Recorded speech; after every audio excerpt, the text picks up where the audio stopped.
Number 5. This is an end one. Second one. Third one. The end. Number 6.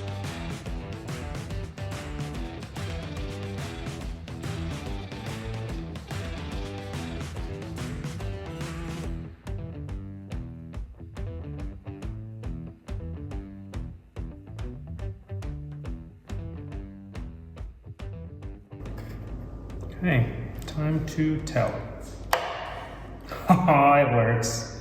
For today's task, I am going to be putting lights in my shop, but I built a miniature diagram to show you exactly how we're doing it. But for our purposes, I have stripped everything out of its Romex so you can actually see what's inside of it. So this is actually where our power comes in from our electrical panel. So this would be considered our breaker. It comes in off 12-2 wire. Now don't be confused, 12-2 actually has 3 strands. It has a copper, a neutral, and a hot. It's referring to everything other than ground. Ground is a given. So 12-2 comes in, and then at the first junction box, because I had a junction box there, what I did was actually run 12-3 in between these first couple. So I run it into my first junction box. This hot connects to my red. Now I know that my red is going to be my hot all the way until I get to my light switch.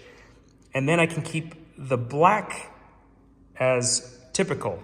Like on a typical light switch, you'll have a neutral, a ground, and a hot.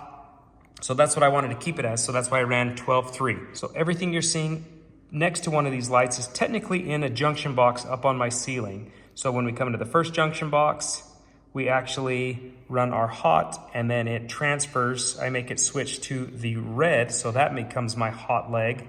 And then neutral stays neutral, and I can actually run neutral all the way back because it doesn't matter.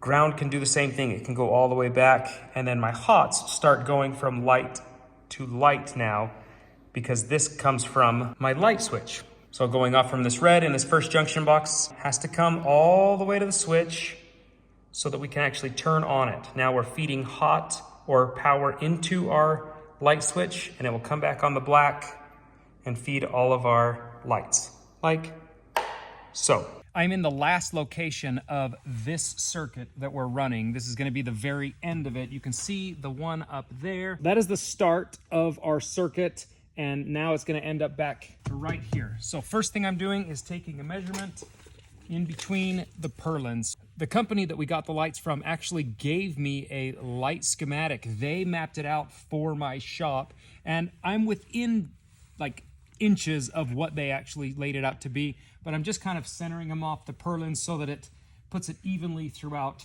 what I'm figuring the shop's going to be, and as close to these walls as we can be, as close to the center as we can be. So what I'm doing is just taking a measurement from this one, 11 feet. Now I'm going to come back this direction, and now I'm going to go to where 11 feet is as well. And so this is my first one, this is my second one. Now I'm going to just center between the two of those. That's 1, 2, 3, 4, 5.5 inches. So I know I'm going to be 2 3/4. So 1, 2 3/4 puts us actually in the center. That's a real simple way to find the center of something rather than trying to get from end to end and then cutting that in half. Just bring it across 2 different areas that are hopefully going to cross each other, make a mark at the same distance from each of those. So they were each 11 feet, and then I just centered between my 2 new lines I created. We're not building a watch, but we do want it to look nice. The next step is going to be drilling our hole so that we can put our eye bolt to hang our lights with. So I bought eye bolts that were just at least a 1/4 inch shank. This is a 1/4 20 head, but realistically, this is only, I think, a 1/2 inch opening. A 3/4 inch opening would have been a little bit better, but it still works just fine. So we start off by putting the nut that comes on it. I put that all the way to the bottom. Then I put a 1/4 inch washer. Then we put another washer on top. And then the secondary nut that I bought is a nylock nut. And it's locking nut so that this won't ever come undone. So it does require a little more force to lock it up in place, but it'll at least hold forever. I pre-made all of my junction boxes on the ground, so I wasn't fumbling with all of these take-alls and boxes and stuff up here. It just made more sense. So I built 6 of them, and all of them are the same except for 2 of them. All of them have wire coming in and then going back out, and then a take-all for the light itself. So they all typically have 3. Power is going to come in from this side, and we're going to connect it, and then the actual light itself we're going to connect in through this one. So I only needed 2 on this one, and one of the other ones for the switch leg ended up with 4 of them. But for the most part, they're pretty simple, pretty basic. One thing to note is that if you are going to be doing these lights yourself, if you don't have outlets for them to plug into and you want to hardwire them like I'm doing, every single junction has to be in a junction box and it has to be covered. That is code, and ultimately you want to do it that way anyway, so everything's protected and not vulnerable. So all of ours have had junction boxes, and then we just mount those together.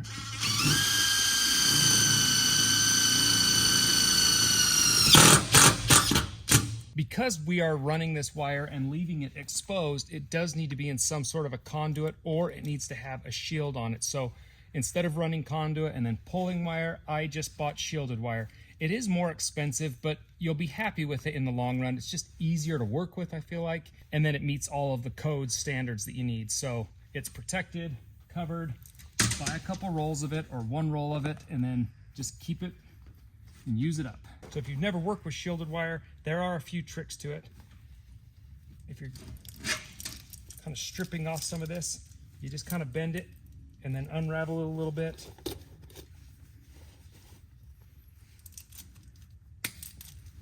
Cut that off. And then I always will cut back this plastic that goes with it as well.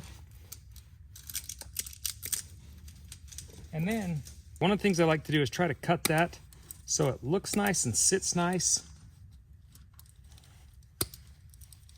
And then if we've got any little edge bending to poke in, we definitely want to try and pry that back out, because that will work like a knife going straight into our wire when we clamp it. You will need, if you're going to be using this aluminum shielded wire, you need these little short stoppers. So they just go around the wire and then they tuck in like so.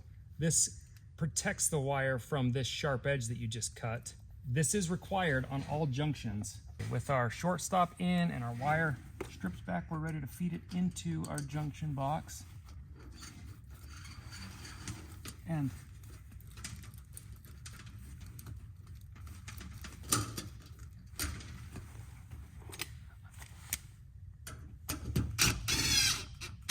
so when it comes to tightening down these take-alls, you do need to be careful. You don't want to cinch this guy all the way down because it can pinch those wires. But you need to make sure that that short stop and the end connection is kind of past this, as deep into that as possible. Pull it in, lock it down, and now it's good to go and it's protected.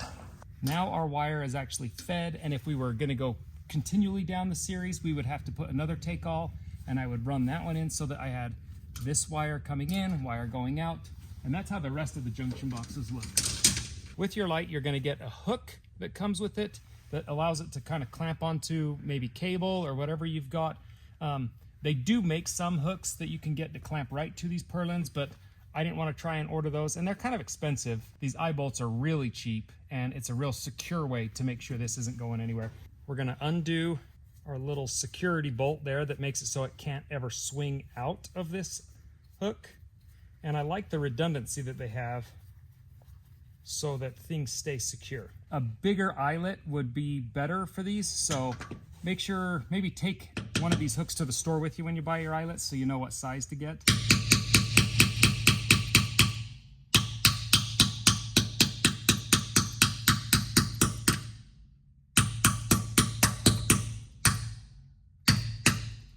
I don't mind that it's really tight, because that does kind of make it so that the light won't swing too much if wind's coming through. We do get quite a bit of wind, so it at least helps hold that light a little more rigid. So then put your security bolt back. There is another security screw inside of the threads that thread to your hook, so you'll have to back that out, but you definitely want to make sure that guy's in place so that your light doesn't in any way spin or fall or work itself loose. And once that guy's secured and tight, we definitely need to put that security screw back in so it pins it to those threads and won't come undone. So between the two, it's not gonna really come off that ceiling, but the company does send these, I guess I call them earthquake cables, but they're just another redundant safety protocol that allows this light to not, hopefully, ever fall from the ceiling. If this for some reason goes bad, this will catch it. So it's kind of nice that they're keeping that. And depending on where you're at, if this is a commercial setting, the code will actually require that. Now, if you wanted, you could just set this up to be an outlet for just like a regular outlet, and these could be a plug and play. I didn't want to do that, mostly because I know I'm never going to get back up here and undo it. I don't want the vulnerability of it. So I am going kind of the extra mile on these. We are hardwiring these. So the first step is to cut that guy off. And then I like to feed it actually back up through here, just so that all my wire stays kind of uniform. Tell the wire where to go. So I kind of give me a rough feed of where I know I'm going to come into the box from. Give me some slack off, and I know I'm going to cut it. Now here's the really tricky part. Stripping this wire. You have to be very careful, because if you cut too far, you'll cut into your wires, and then you can short it, and it won't repair well. So take your time here, and if you're not comfortable doing that, put the outlet on, and that'll just be much easier. But if you're a little comfortable with it, I recommend doing it this way because it just looks better. So I cut just a little bit down, and then you kind of pry it until you see it separate. And then I'll get just a little further, and then I just work my way around a little bit at a time. Okay, there we go. Now we've got our wires all stripped, ready to go.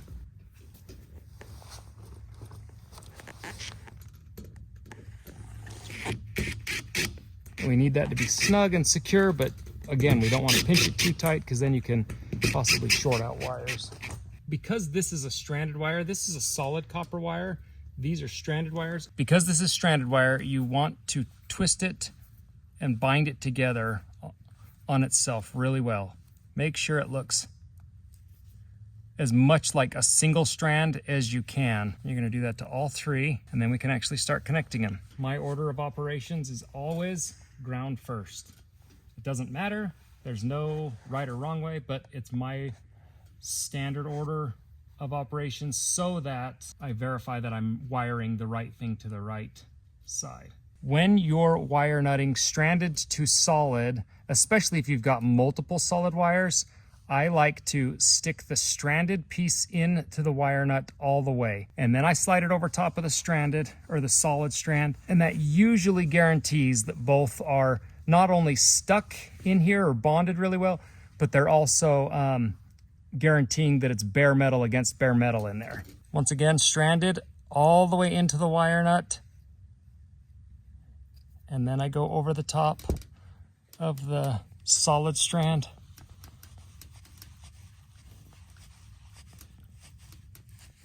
Tighten that guy up. Last but not least, a cover plate for all of them. What's cool about these lights is they actually are dimmable if you want a dimming switch to be put in place. They come with it. I'm not using it, so it just stays right there. The next thing is I'm just opening this guy up to verify that everything is on the highest setting. I want the brightest possible with these lights, but you can adjust it between the different brightnesses. And I verify that before I go down because I don't want to come back up here to adjust anything. So check that, seal it back up, and these lights are done. That looks fantastic. And I've divided this shop into being this half and that half. And I did it that way for two reasons. One, so that you don't have to have all or nothing. And number two is because 12 lights was a little bit too much for a single 20 amp circuit. So We bumped it up to 2 20 amp circuits. That will really help the power feel a little more stable as well. I am getting ready to set up the other 6 lights, and I want to show you all of the junction boxes. This is the exact order they're going to go in and exactly how they're going to work. This one has 3 because the power is actually going to come from the power box to here and will feed through these. And then this one, once we come from this one, we'll go over. This one will have 4 because this one's going to actually power all of the boxes, plus have a switch leg for it. Then we'll go this way and it will dead end there. So it will create somewhat of a U shape, but then it'll go off. These are the lights that I was sent from my shop, and what I like about them is, one, they are a high bay light, and I need high bay lights because our ceilings are so high in the shop. And 2, they're adjustable. I can actually change which wattage I'm using, anywhere between 90 watts or 150 watts. I've got them set to the 150 watts so that they're as bright as possible, but I love that I have the option to change it in case we shift some of the shop around a little bit. It's just adjustable. Here's what comes with it. First out of the box is our instructions, and they're pretty simple because these are a plug and play light. And I am going the extra mile and hardwiring them into my shop, but if you didn't want to do that, you could just plug them into an outlet or an extension cord and they're going to work great. They are a 2-pack, so you'll get 2 hooks, 1 for each light, 2 security cables. These are the UFO high bay light. They're 150 watts, which is not a lot of power, but considering how bright they get, they work fantastic, and we're going to use all 12 of them in our shop. 12-2 is coming up in that aluminum clad. One splits off and goes to this box, the other one splits off and goes to that box.